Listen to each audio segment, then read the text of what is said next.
Sirening is indeed one of my 5 essential vocal exercises. It's the thing that I've been going on about for a long time in my online business, and that's because when people first want to learn how to sing, you feel that you've got to give them some tools to work with.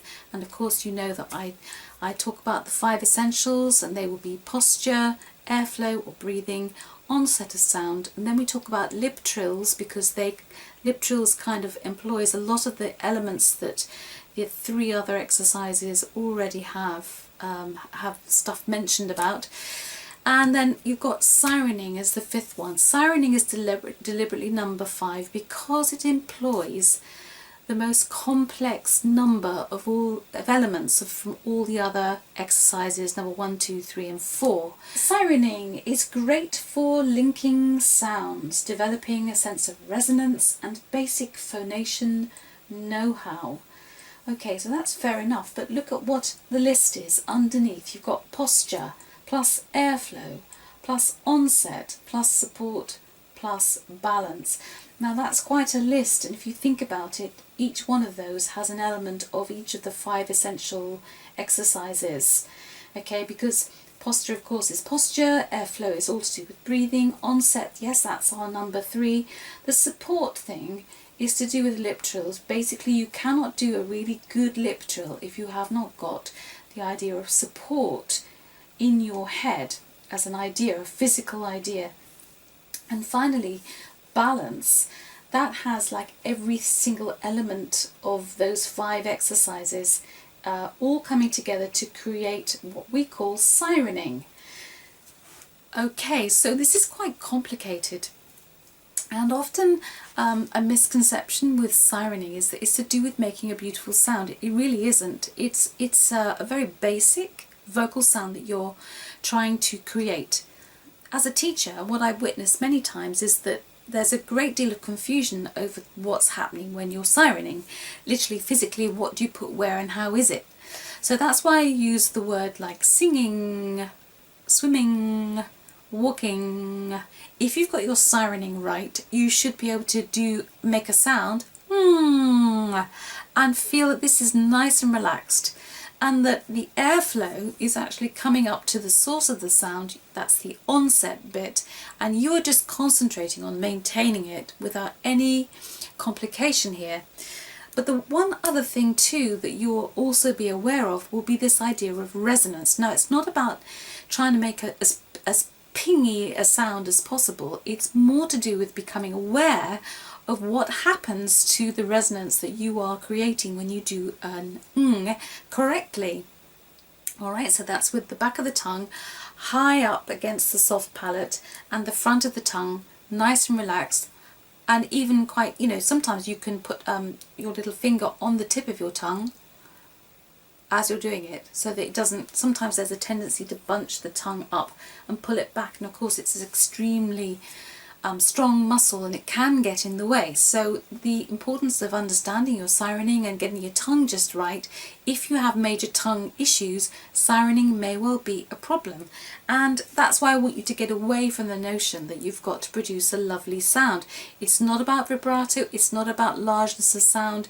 This is about the mechanics from the inside out, the feeling of what it is to produce a sound. With all of those things, let's consider them again. Just look quickly at the infographic. With posture, airflow, onset, support and balance, all in the mix. All in the mix. So let's assume that is, you can tick those check boxes and you've done all of that.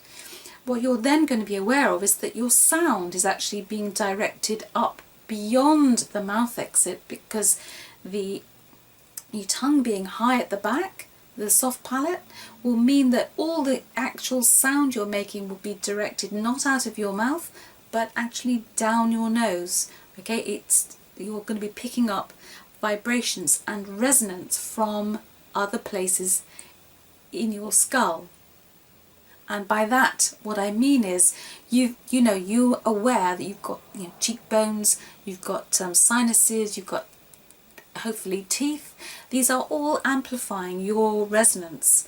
And certainly when we do sirening and we try to access and make that that sound, get your onset going, get the vibrations and the yes, just the sound going, your resonance will be happening. Okay, we're not trying to put it anywhere, we're allowing it to go. We just organize our thoughts and allow the thing to happen. Okay, we are the instrument, not just that, we are. And we need to get out of our own way when it comes to things like resonance. So this has to do also with your understanding of things like head voice, middle voice, chest voice. That's jargon. There is no such thing as a head voice, a middle voice. I suppose you could argue that is actually where we make the sound, or a chest voice. It's jargon. These are areas where the resonance can move to. We can become more aware when we are speaking of a chest resonance, because I can feel the vibrations actually through my breastbone here as I'm talking. But then conversely, when we're singing really high pitches, the resonance will travel and seem to disappear and come out as if from our head. It doesn't. The only place we can make the sound is right here in our vocal folds, with our vocal folds within our larynx. So it's just jargon. And sirening is just about allowing your mechanism to do its thing and to get that kind of mobility to go from one pitch to the other. Let's just have a look at the infographic one last time before I stop. Okay, so sirening is great for linking sounds, developing a sense of resonance and basic phonation know-how. So it's quite complex, and yes, it can be problematic, sirening, but that's generally, I find, the most resistance I've ever experienced will be from singers who have been singing a long while sometimes, and have never really got to grips with the basic elements of sirening, producing a sound in this way. And usually it has to do with knowing what you're doing with your tongue. And part of me wanted to do an infographic this week that was all to do with consonants and vowels, because, you know, it's important when we're singing that we understand the relationship between how we produce vowels and consonants and all the little articulators, and how it all interacts, and why sometimes we get drop off with specific consonants, which I'm sure many of you experience. But I think it was worth just going back one step and talking about the 5th exercise of the 5 essential vocal exercises, because it is something that still requires a bit of work. Okay, and the idea of doing a siren is to not sort of jump from like we were talking about passaggio, for example. You're trying to get a nice smooth transition, one voice, so no jumping in and out of different registers, and if you're male, no use of falsetto. Okay, this is not about trying to get as low and as high as you can, this is about linking sound. Okay, alright, that's all from me for now.